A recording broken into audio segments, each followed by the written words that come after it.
नमस्कार साथियों, मैं मनोज शर्मा बैंको कैरियर एकेडमी के अंतर्गत आप सभी का तहे दिल से हार्दिक अभिनंदन करता हूं। दोस्तों, हम चर्चा कर रहे थे आपके उपसर्गों के बारे में और हमने लगभग आपके 16 उपसर्ग है उनके बारे में चर्चा कर ली थी।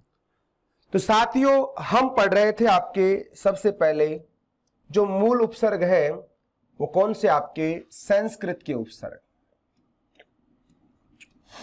और जो संस्कृत के उपसर्ग हैं इन्हें क्या कहा जाता है, आपका तत्सम उपसर्ग। संस्कृत के उपसर्गों को क्या कहते हैं, आपके तत्सम उपसर्ग। साथियों, अगर हम इनकी बात करते हैं संख्या की, तो इनकी संख्या है आपकी 22। तत्सम शब्द है वो आपका बनता है, संस्कृत में होता है तद, हिंदी में होता है तत्, धन सम। तत् यानी उसके, सम यानी समान। जैसे हम शब्दों की बात करते हैं तो एक तो आपके होते हैं तत्सम शब्द, एक होता है आपका तद्भव शब्द, एक आपके देशज और आपके विदेशी शब्द। तो उत्पत्ति के आधार पर शब्द वैसे 4 प्रकार के होते हैं, तत्सम, तद्भव, देशज और विदेशी। इसके अलावा आपका अर्थ तत्सम है, आपका संकर शब्द है, या फिर आपके रचना के आधार पर 3 होते हैं, रूढ़ शब्द, यौगिक शब्द और आपका योग रूढ़ शब्द। ध्यान रखना साथियों, तत्सम क्या होते हैं, जो आपके संस्कृत के शब्द होते हैं उन्हें क्या कहा जाता है, तत्सम। जो आपके हिंदी भाषा के शब्द हैं उन्हें क्या कहा जाता है, तद्भव कहा जाता है। और अगर किसी क्षेत्र विशेष के अंदर बोले जाने वाले जो शब्द हैं जिनका क्राइटेरिया निश्चित होता है उन्हें क्या कहते हैं, आपका देशज कहा जाता है। और विदेशी क्या होते हैं, जैसे मान लो कोई शब्द है अरबी के, फारसी के, अंग्रेजी के, तुर्की के, रूसी के, जापानी के, फ्रेंच, अन्य भाषाओं के शब्द है वो क्या कहलाते हैं, आपके विदेशी कहलाते हैं। जैसे दोस्तों आपका संस्कृत का शब्द है आपका अग्नि।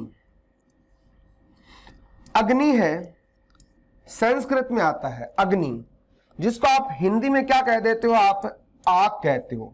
अग्नि का क्या बना दिया, आग बना दिया। और आग को इंग्लिश में क्या कहा जाता है, आपका फायर। क्या कहते हैं, आपका फायर। और देसी भाषा के अंदर आप कह सकते हो कि यार बास्ते लागी, लाए लग गई, कहने का मतलब है ना। जैसे आपका संस्कृत में क्या होता है, पिता, पितृ। हिंदी में क्या बोल देते हो इसे, आपका पिता।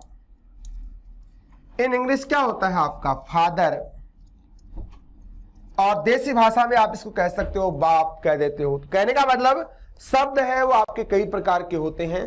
तो उपसर्ग जो पढ़ रहे थे वो केवल संस्कृत भाषा से हिंदी भाषा के अंदर जो के त्यों स्वीकार किए जाते हैं उन्हें क्या कहा जाता है, आपका तत्सम। तो इन 22 उपसर्गों में से हमने 11 उपसर्गों की चर्चा कर ली थी। आपके ये 22 उपसर्ग कौन कौन से हैं संस्कृत के, दोस्तों ध्यान रखना, आपका दुर, दुस, निर और निस। तो संस्कृत के ये 22 उपसर्ग कौन कौन से हैं, दुर, दुस, निर, निस, नि। अति, अधि, अभि, उत, अव और आपका आ। अन, सम, सु, प्रति, परि। साथियों, यहां तक हमने क्या कर लिया, आपका अध्ययन कर लिया। अब 22 में जो आपके बचे हैं कौन कौन से उपसर्ग, वी, उप, अप, अनु, प्र और प्रा। इनके बारे में हम क्या करेंगे, आपकी चर्चा करेंगे। हमने इन 16 के साथ 2 या 3 उपसर्ग और पढ़े हैं। वो कौन से हैं आपके, जैसे एक तो हमने चर्चा की थी कहां पे, एक अन। ये अन जो होता है वो तो होता है संस्कृत का, और एक हिंदी के अंदर जो अन होता है वो क्या होता है आपका पूरा। हिंदी में अन क्या होता है पूरा।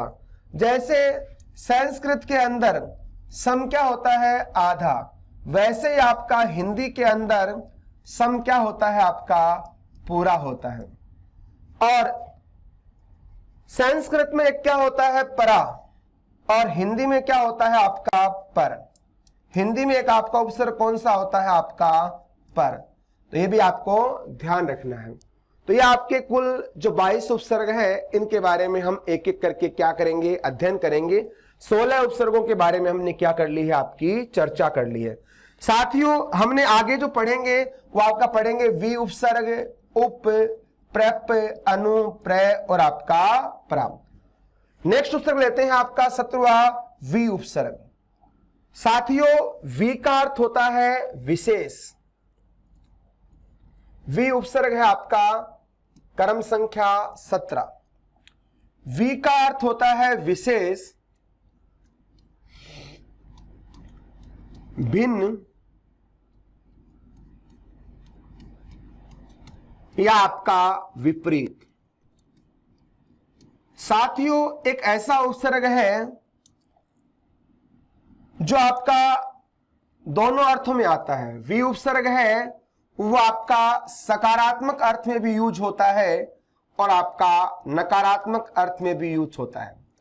वी का यूज सकारात्मक और नकारात्मक दोनों ही वे के अंदर किया जाता है। जैसे साथियों आपका शब्द है वी प्लस शेष, क्या बन जाएगा आपका विशेष। यहां कोई संधि नहीं है। वी प्लस शेष विशेष, यहां उपसर्ग कौन सा है आपका वी। शेष में आपने क्या लगाया आपका वी लगाया तो क्या बन गया आपका विशेष। जैसे वी प्लस 4 क्या बन जाएगा आपका विचार। वी धन 4 क्या बनेगा आपका विचार। जैसे वी प्लस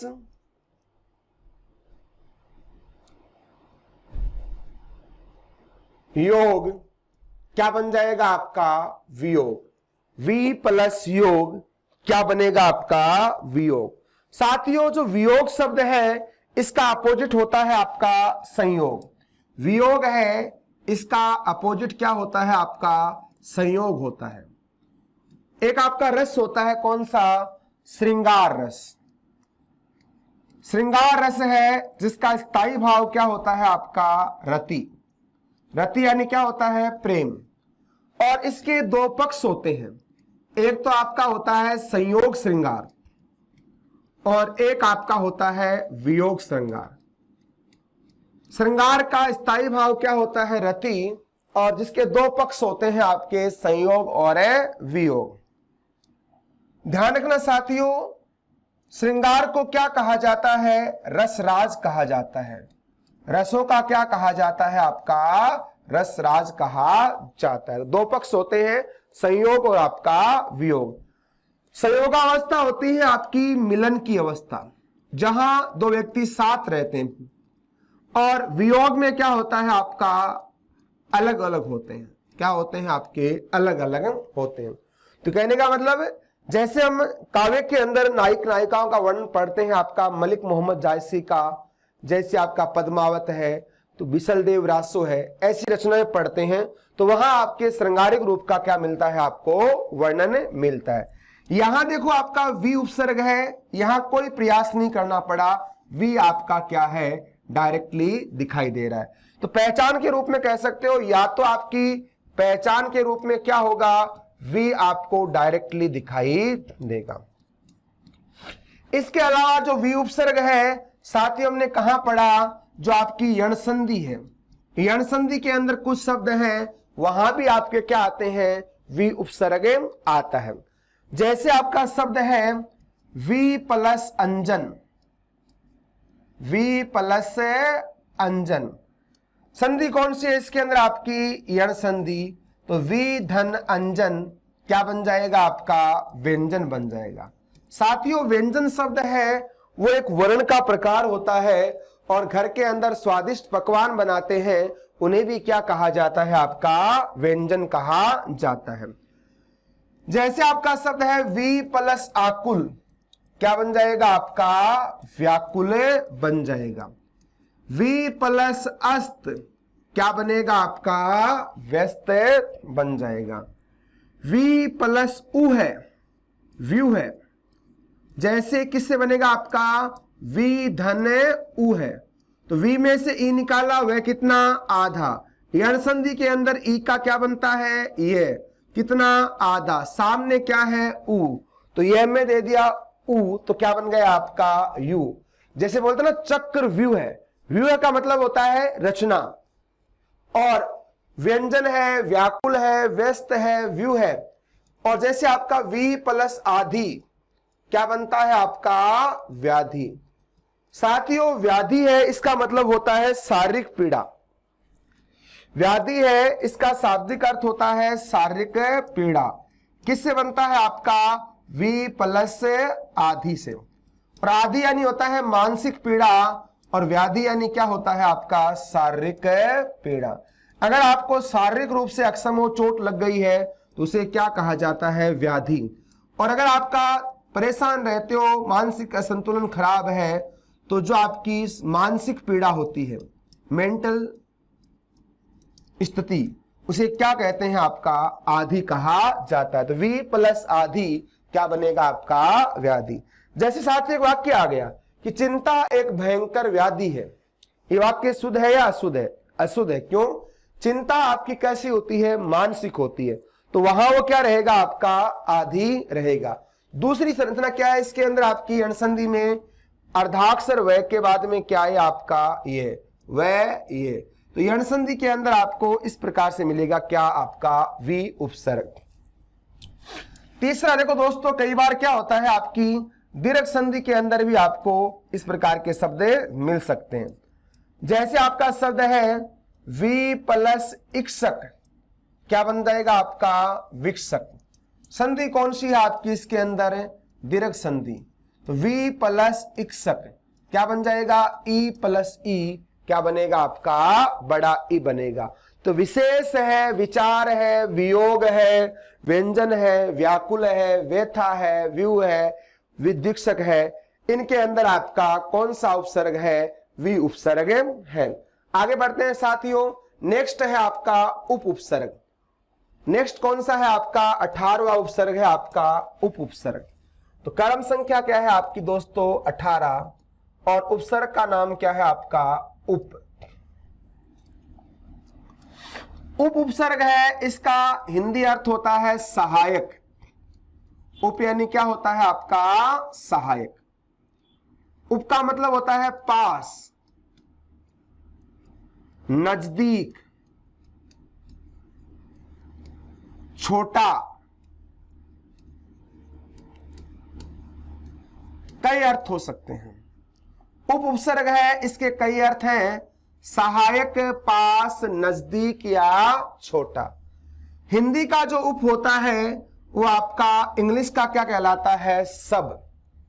हिंदी के अंदर जो आपका उप होता है उसे आपका इंग्लिश में क्या कहते हैं, सब कहा जाता है। क्या कहते हैं, आपका सब कहते हैं, SUB, सब। जैसे आपका होता है इंग्लिश में इंस्पेक्टर,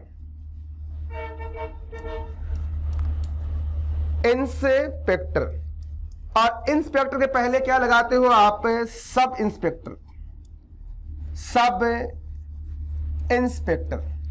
तो कहने का मतलब जैसे इंस्पेक्टर का हिंदी अनुवाद होता है निरीक्षक, और सब इंस्पेक्टर का होता है आपका उप निरीक्षक। क्या होगा, आपका उप निरीक्षक। जैसे भर्तियां आती है ना उप निरीक्षक, SI का मतलब क्या होता है, आपका सब इंस्पेक्टर, अर्थात आपका उप निरीक्षक। जैसे आपके होते हैं सरपंच, सरपंच का जो सहायक होता है वो क्या कहलाता है, आपका उप सरपंच। मुख्यमंत्री, आपका उप मुख्यमंत्री। तो कहने का मतलब जो आपका उप है वो पद होता है उससे छोटा होता है, नीचे। उप का मतलब क्या हो सकता है, आपका नीचे भी हो सकता है। जैसे दोस्तों आपका उप से बनाते हैं, उप प्लस वास क्या बनता है आपका उपवास। उप प्लस वास क्या बनेगा आपका उपवास। जो वर्त होता है उप प्लस योग क्या बन जाएगा आपका उपयोग। उपधन युक्त क्या बनेगा आपका उपयुक्त बन जाएगा। तो उपवास है, उपयोग है, उपयुक्त है, उपनयन। साथियों एक संस्कार होता है, कौन सा आपका उपनयन संस्कार। तो कुल आपके 16 संस्कार होते थे, जैसे आपका गर्भाधान संस्कार है, पुंसवन है, जातकर्म है, अन्नप्राशन है, विवाह संस्कार है, अंत्येष्टि है। वैसे ही आपका एक संस्कार होता है उपनयन, जिसे कहते हैं आपका यज्ञोपवीत धारण करना। उपनयन का मतलब होता है आपका जनेऊ संस्कार या यज्ञोपवीत संस्कार कहा जाता है। जैसे पहले आपके जो लोग थे वो गुरुकुल परंपरा थी, और गुरुकुल परंपरा के अंदर जब विद्यार्थी गुरुकुल में प्रवेश लेता था तो ब्राह्मण है, क्षत्रिय है, शूद्र है, इनको गुरुकुल में प्रवेश से पहले जनेऊ क्या करना होता था, धारण करना होता। उसे क्या कहा जाता है आपका उपनयन संस्कार कहा जाता है। तो उपनयन आपका क्या होता है एक संस्कार होता है। जैसे साथ ही आपका नेक्स्ट है उपवास, उपयोग, उपयुक्त और आपका उपनयन। जैसे उप प्लस निवेश क्या बन जाएगा आपका उपनिवेश बन जाएगा।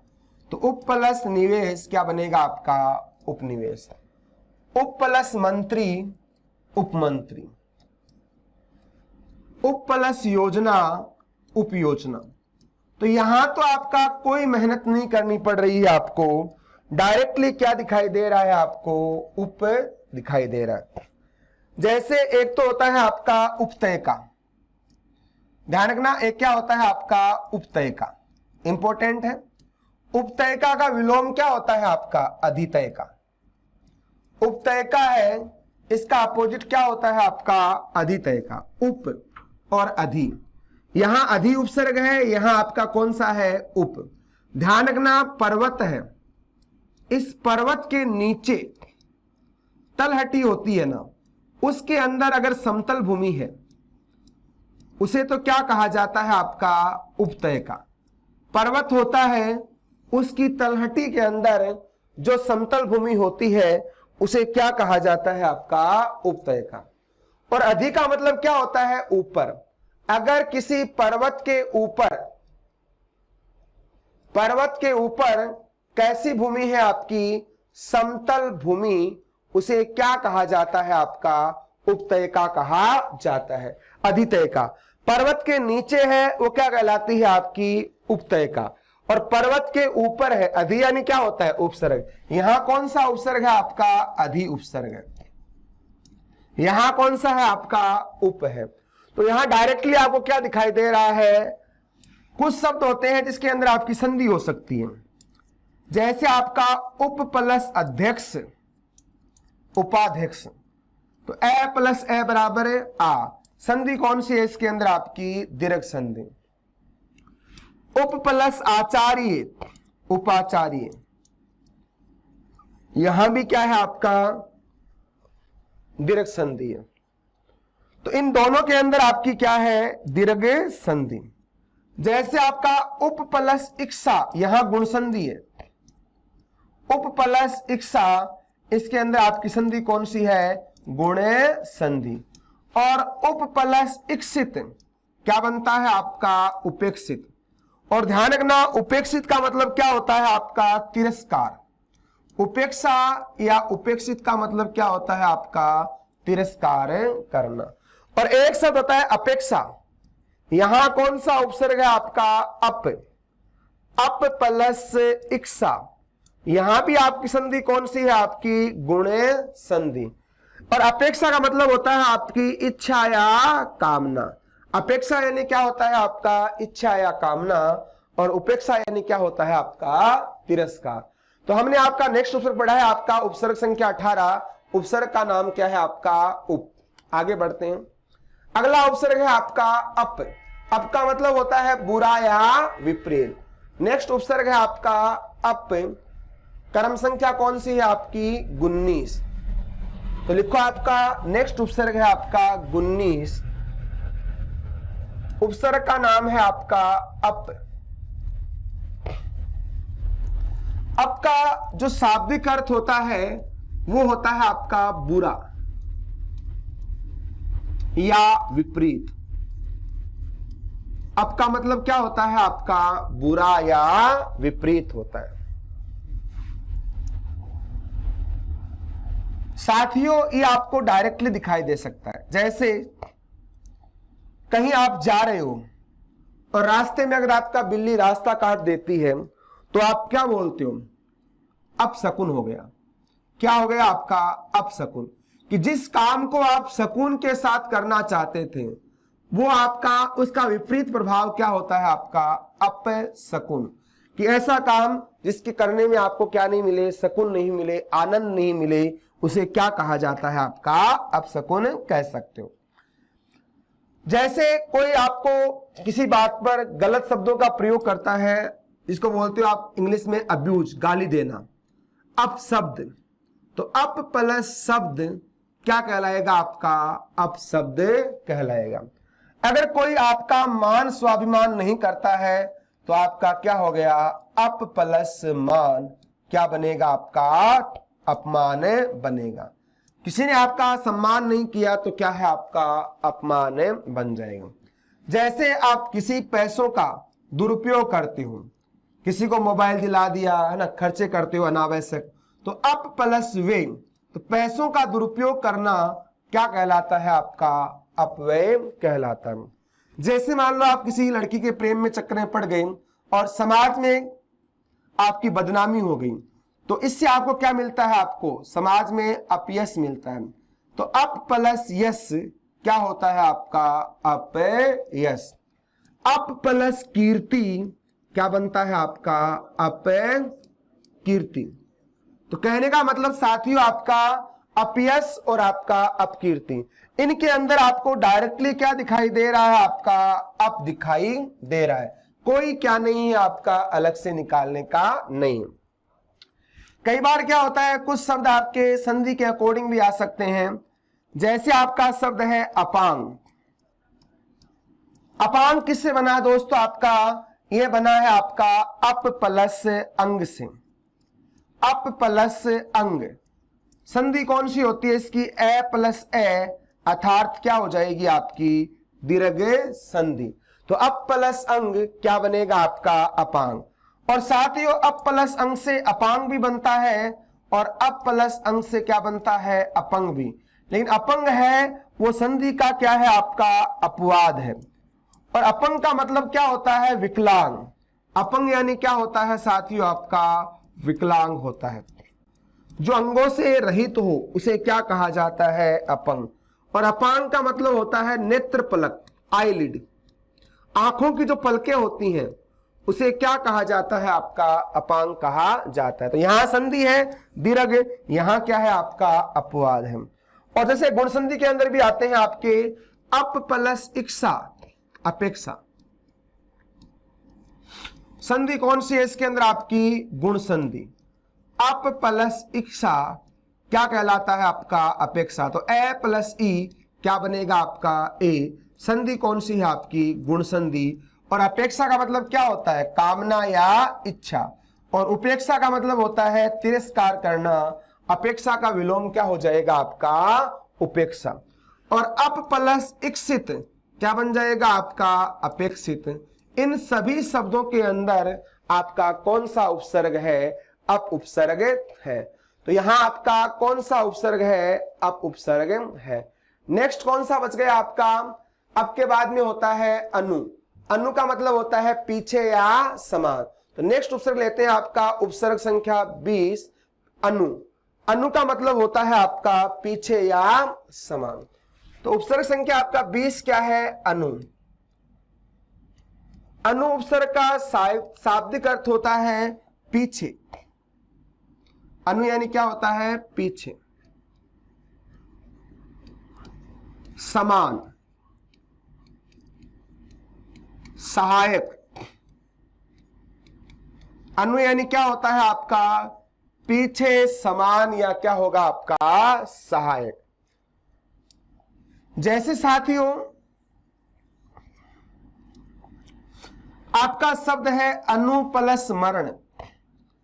कोई व्यक्ति मर जाता है और इसके पीछे पीछे कोई व्यक्ति मरता है, उसे क्या कहा जाता है आपका अनुमरण। अनुमरण एक प्रथा थी दोस्तों पहले। जैसे राजा है वो युद्ध के अंदर किसको प्राप्त कर गया, वीर गति को, तो उसके मरने के पश्चात उसकी जो पत्नी है अपने पति की डेड बॉडी को लेकर और पति के साथ ही क्या हो जाती थी, जलकर मरती थी, स्वाह हो जाती, तो उसे क्या कहा जाता है, अनुमरण। या इसको आप सती प्रथा भी कह सकते हो। जैसे आपके अगर आप जीके के अंदर पढ़ते हो तो कहते हो विलियम बेंटिंग के प्रयासों से सती प्रथा पर क्या लगाई गई थी, आपकी रोक लगाई गई थी, और राजा राम मोहन राय ने भी इस पर क्या किया था, आपका प्रयास किया था। तो एक तो होता है सहमरण और एक होता है अनुमरण। दोस्तों एक तो क्या होता है आपका सहमरण। सह का मतलब क्या होता है, साथ। सह यानी क्या होगा, साथ। अगर मान लो पति की डेड बॉडी मिल गई तो पति को साथ में लेकर मरती है, वो तो क्या कहलाता है, सहमरण।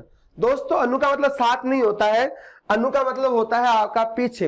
अगर मान लो पति की डेड बॉडी नहीं मिली तो क्या करेगी वो महिला, उसकी कोई निशानी है, उसकी कोई पगड़ी है, उसकी कृपाण है, उस निशानी को साथ लेकर क्या करती है, अपने जीवन का अंतिम संस्कार करती है। तो यानी उसके पीछे उसके कोई निशान है, उसकी कोई निशानी है, उसको लेकर अगर मरती है उसे क्या कहा जाता है, अनुमरण। और उसकी बॉडी को साथ लेकर मरती है उसे क्या कहा जाता है, आपका सहमरण या आपका सती प्रथा कहा जाता है। ध्यान रखना, अनुमरण भी होता है और आपका सहमरण भी होता है। जैसे आप हिस्ट्री पढ़ते हो तो वहां आता है केसरिया करना, जोहर करना, साका, तो आपकी वो हिस्ट्री की विषय वस्तु है। दोस्तों अनुमरण, अगर कोई आपके पीछे पीछे कई कार्य कर रहा है, जैसा किसी ने किया उसको देखकर कोई काम करे, उसे क्या कहा जाता है, आपका अनुकरण कहा जाता है। अरस्तु, प्लेटो जो है आपके दार्शनिक, इन्होंने भी अनुकरण का क्या किया था, आपका उल्लेख किया था। तो किसी के देखा नहीं कि किसी कार्य को करते हो उसे क्या कहते हैं, आपका अनुकर। और किसी के पीछे चलना क्या कहलाता है, आपका अनुचर। अनु प्लस चर क्या बन जाएगा, आपका अनुचर। अनु प्लस गामी क्या कहलाएगा, आपका अनुगामी। अनु प्लस लोम, जैसे आप करते हो ना कपालभाति, अनुलोम प्रतिलोम, तो अनु प्लस लोम क्या बन जाएगा, आपका अनुलोम।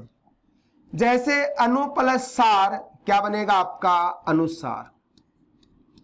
अनुधन सार क्या बनेगा, आपका अनुसार। अनु प्लस शरण अनुसरण। और किसी के मरने के बाद उसके पीछे जैसे स्मारक बनाते हैं उसे क्या कहा जाता है, अनुस्मारक। जैसे मुमताज की याद में क्या बनाया गया, आपका ताजमहल बनाया गया, अनुस्मारक। किसी की याद में बनाया गया जो स्मारक है उसे क्या कहा जाता है, आपका अनुस्मारक। और एक होता है अनुस्मरण पत्र, रिमाइंडर लेटर। इंग्लिश में क्या होता है, आपका रिमाइंडर लेटर।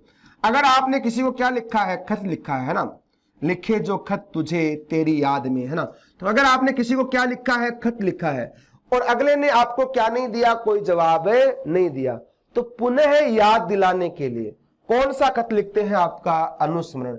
जैसे मान लो आपके मोहल्ले में बिजली नहीं आ रही है, पानी की समस्या है, तो आपने विभाग को क्या लिखा, खत लिखा, और कई दिनों तक अगर मान लो उसका जवाब नहीं आता है तो आप पुनः याद दिलाने के लिए कौन सा पत्र लिखते हो, आपका अनुस्मारक, जिसे इंग्लिश में कहते हैं आपका रिमाइंडर लेटर। एग्जाम के लिए इंपॉर्टेंट दोस्तों, कई बार आ चुका है रिमाइंडर लेटर, REMINDER, दोबारा से माइंड में याद दिलाना क्या कहलाता है, आपका रिमाइंडर लेटर कहलाता है। जैसे आपके कुछ है इसके अंदर अनु में आपके जैसे यणसंधि वाले भी आ सकते हैं। यणसंधि के अंदर भी आपका अनुपसर्गों का प्रयोग करते हैं शब्दों के अंदर। जैसे आपका शब्द है अनु प्लस अय,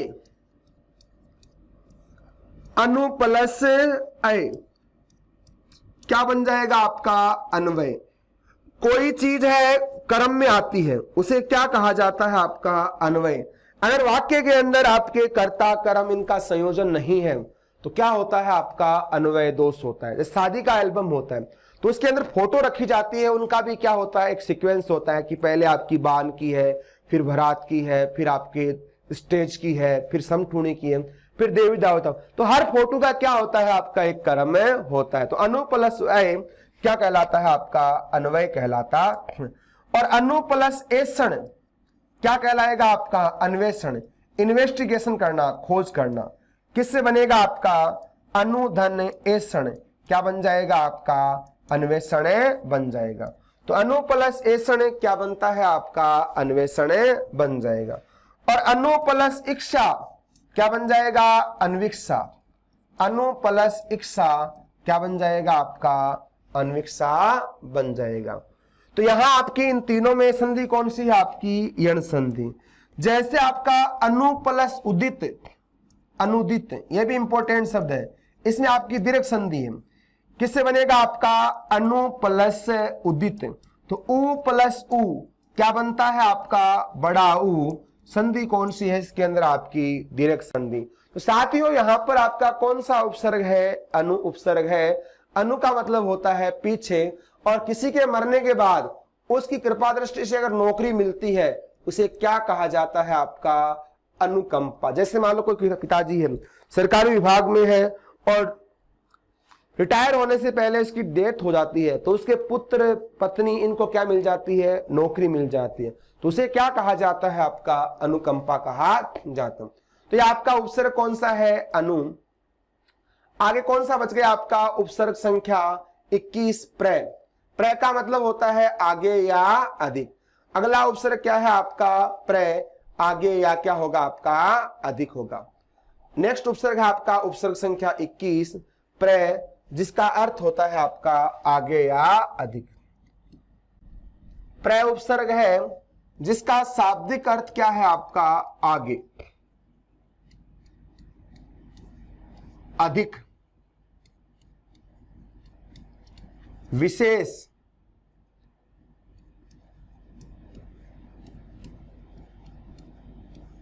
पुनः, कई अर्थ ले सकते हो आप। प्र का मतलब क्या होता है, आगे, अधिक, विशेष या आपका पुनः। जैसे साथियों आपके कुछ शब्द लेते हैं, आपका उपसर्ग है प्र, संधि वाले लेते हैं, जैसे आपके दीर्घ संधि में भी आता है आपका प्र प्लस आरंभ, प्रारंभ, प्र धन आरंभ। संधि कौन सी है इसके अंदर, आपकी दीर्घ संधि। तो प्र प्लस आरंभ क्या बन जाएगा, आपका प्रारंभ बन जाएगा। तो ए प्लस ए क्या आ बनता है, आ बनता है। दोस्तों आरंभ और प्रारंभ में क्या अंतर होता है। अगर किसी काम को नए रूप से शुरू करते हैं, नवीन रूप से, उसे तो क्या कहते हैं, आरंभ कहते हैं। जैसे मान लो आपने कोई कोचिंग का संचालन किया है, तो आपने उसका एकदम नवीन रूप से उद्घाटन किया है, तब तो क्या है, आपका आरंभ। जैसे बीच के अंदर लॉकडाउन लग गया, बच्चे नहीं आए, आपने कुछ समय के लिए उसको क्या कर दिया, क्लोज कर दिया। और फिर जैसे मान लो सीजन आता है तो आपने सोचा कि चलो फिर से क्या किया जाए, स्टार्ट किया जाए। तो आरंभ का मतलब होता है नए सिरे से शुरू न करना, और प्रारंभ का मतलब होता है पुनः शुरू करना। किसी काम को दोबारा शुरू करते हैं उसे क्या कहा जाता है, आपका प्रारंभ कहा जाता है। जैसे प्र प्लस अध्यापक क्या बनता है, आपका प्राध्यापक। प्र प्लस अध्यापक, यहां भी संधि कौन सी है, आपकी दीर्घ संधि। प्र प्लस अध्यापक, यहां दो उपसर्ग है। अध्यापक किससे बनता है, आपका अधि से, अधि प्लस आपक। तो इसके अंदर कुल कितने उपसर्ग हो गए, आपके दो, प्र और क्या बन जाएगा, आपका अधि। जैसे प्र प्लस आचार्य क्या बनता है, आपका प्राचार्य। किससे बनेगा, आपका प्र प्लस आचार्य, प्राचार्य। प्र प्लस आंगन क्या बनता है, आपका प्रांगण। तो प्र प्लस आंगन क्या बन जाएगा, आपका प्रांगण बन जाएगा। कहने का मतलब प्रारंभ, प्राचार्य, प्राध्यापक और प्रांगण, इसमें क्या दिखाई दे रहा है, आ कब होता है, जब आपकी संधि कौन सी हो, आपकी दीर्घ संधि।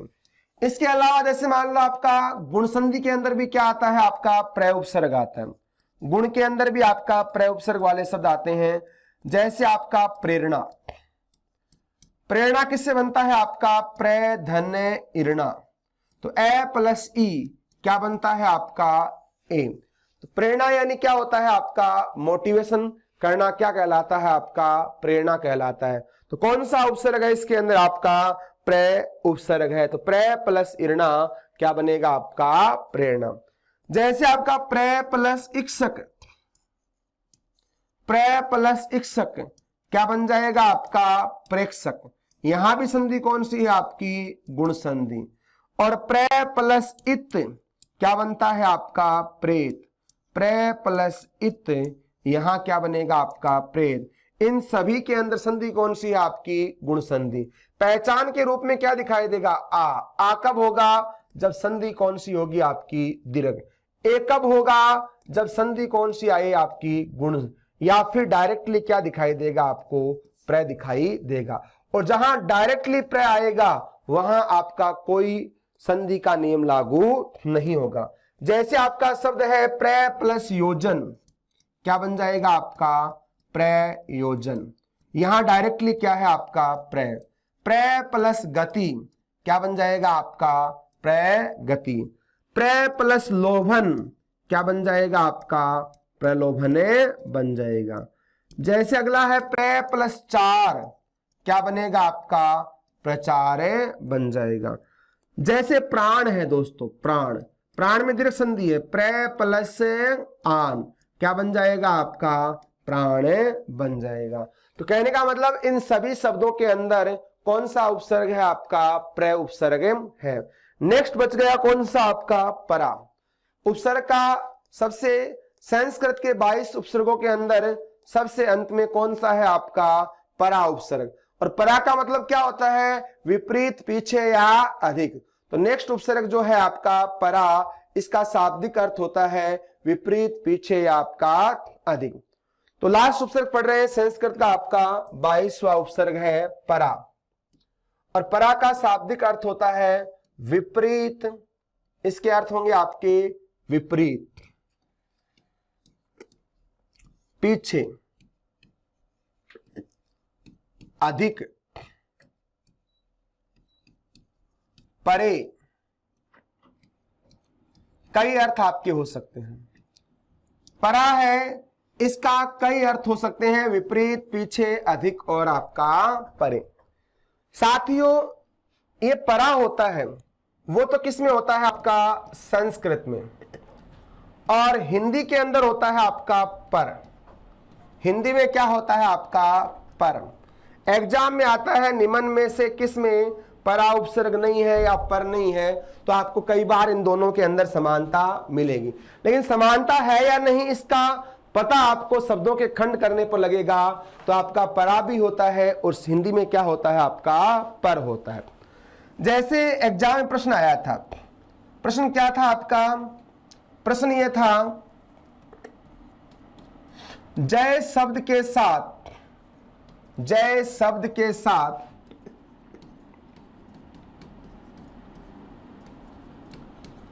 कौन सा उपसर्ग लगाने पर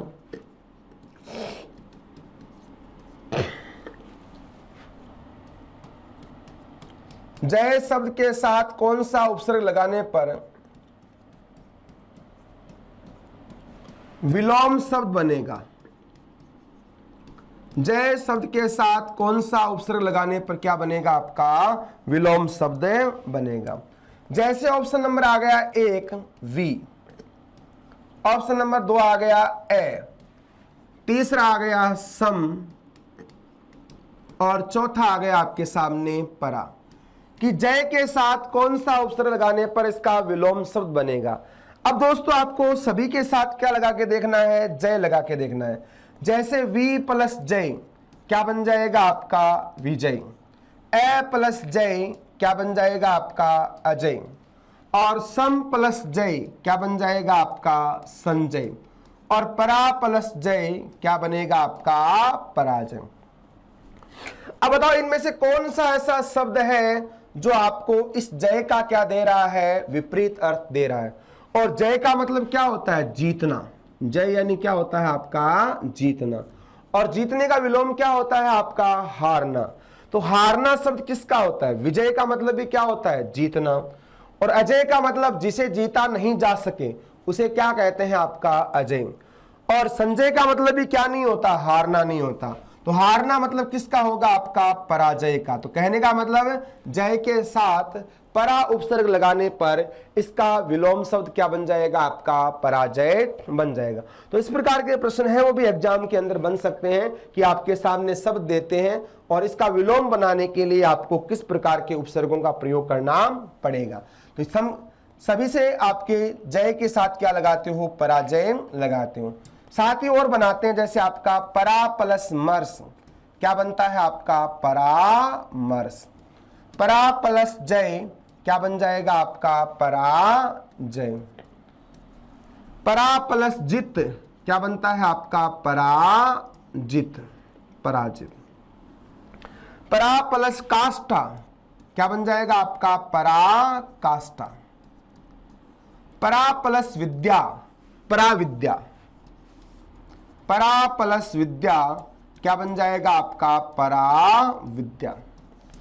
पराधन भौतिक क्या बनेगा आपका, पराभौतिक। परा प्लस वर्तन क्या बन जाएगा आपका, परावर्तन, परावर्तन।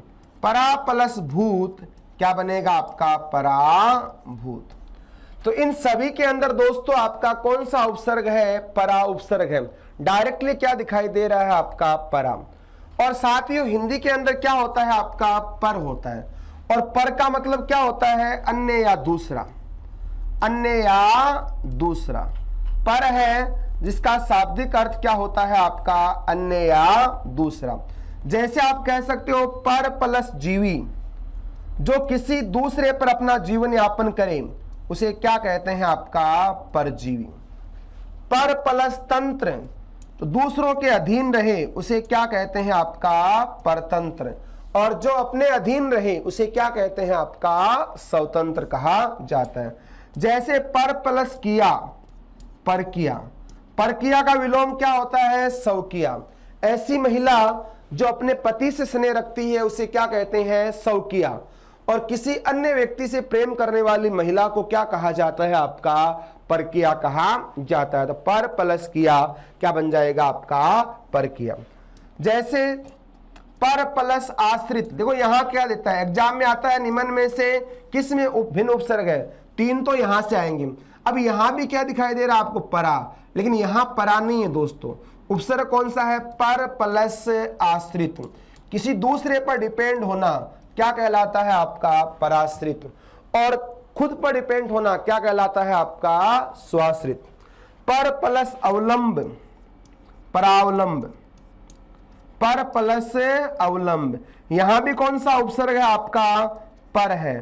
तो पर प्लस अवलंब, किसी और के सहारे खड़ा होना क्या कहलाता है आपका, परावलंब। और खुद के सहारे खड़ा होना क्या कहलाता है आपका, स्वावलंबन। तो कहने का मतलब हिंदी के अंदर जो आपका उपसर्ग होता है वो कौन सा होता है आपका, पर। और संस्कृत में जो होता है वो कौन सा होता है आपका, परा होता है। तो हमने जो संस्कृत के कुल आपके जो 22 उपसर्ग हैं उनके बारे में क्या की है, आपकी चर्चा की है। तो साथियों इन 22 उपसर्ग हैं, इनके आपको नाम है वो आपको विशेष रूप से क्या करने हैं, ध्यान रखने हैं।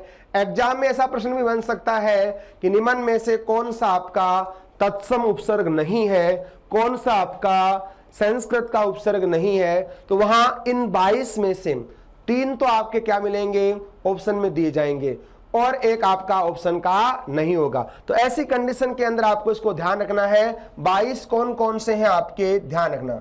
एक तो आपका दुर, दुस, निर, निस और आपका नी, 5 तो ये हो गए। इसके अलावा आपका अति, अधि, अभि, उत, अव और आपका आ। अन्य ध्यान रखना, आधे वाला है ना, ये तो होता है संस्कृत का, जिसके अंदर न कितना है आपका, आधा है, ये तो होता है आपका संस्कृत का। और इसमें न पूरा है, ए और न पूरा है, ये किसका होता है? आपका हिंदी का। एक सम्य में आधा है, ये आपका संस्कृत का। मैं पूरा है, किस में होगा? आपका हिंदी में। सु प्रति परि वि उप अप अनु प्रय और आपका परा। संस्कृत में क्या होता है? परा। हिंदी में क्या होता है? आपका पर। तो इस प्रकार से जो आपके कुल 22 उपसर्ग है वो आपके ही होंगे। इनके अलावा अगर आपके सामने कोई आ जाए तो आप क्या मानना? नहीं मानना, क्योंकि वो आपके क्या होते हैं? या तो अन्य भाषा के विदेशी हो सकते हैं या कुछ संस्कृत के अन्य उपसर्ग भी आपके हो सकते हैं। लेकिन ध्यान रखना, कई किताबों के अंदर जो आपका अन है, इसके स्थान पर संस्कृत में क्या माना गया है? अपि माना गया है। संस्कृत में क्या मानते हैं? आपका अपि मानते हैं। किसके स्थान पर है? हिंदी में तो हम क्या लेते हैं? 22 में अन को स्वीकार करते हैं, और संस्कृत में इस अन के स्थान पर क्या मानते हैं? आपका अपि भी मानते हैं कुछ लोग।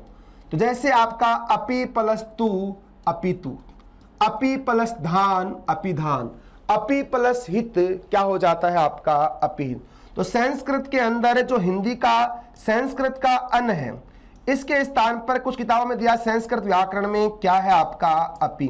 जैसे आपका अपि प्लस तू अपितु, अपि प्लस धान क्या बनेगा? आपका अपिधान, और अपि प्लस हित क्या बन जाएगा? आपका अपिहित। अपिहित का मतलब होता है ढका हुआ, ढक्कन जो होते हैं ना, उसको कहते हैं। तो अन के स्थान पर संस्कृत में क्या माना गया है? अपि माना गया है। लेकिन हिंदी व्याकरण जो एनसीईआरटी है, एनसीईआरटी के अंदर आपके इस अपि को क्या नहीं किया गया है? 22 में शामिल नहीं किया गया। 22 में शामिल किसको किया गया है? अन को। तो अगर अन आए तो आपको हिंदी में क्या करना है? अन ही करना है। और जो विद्यार्थी रीट संस्कृत की तैयारी कर रहे हैं और जहां संस्कृत विषय की बात आती है, तो संस्कृत विषय में फिर अन मत मानना। संस्कृत में क्या मानोगे? फिर आप अपि मानोगे। और हिंदी एनसीईआरटी नवीन हिंदी व्याकरण में 22 के अंदर किसको शामिल किया गया है? अन को। और इस अपि को क्या नहीं किया गया है? शामिल नहीं किया गया। तो आप इस बात को भी विशेष रूप से क्या रखना दोस्तों? ध्यान रखना। ये आपके 22 उपसर्ग हैं। चाहो तो इसका क्या ले सकते हो? आप स्क्रीनशॉट ले सकते हो। किसी विद्यार्थी का कोई प्रश्न है, कुछ पूछना चाहते हो, आप कमेंट बॉक्स में टाइप करें।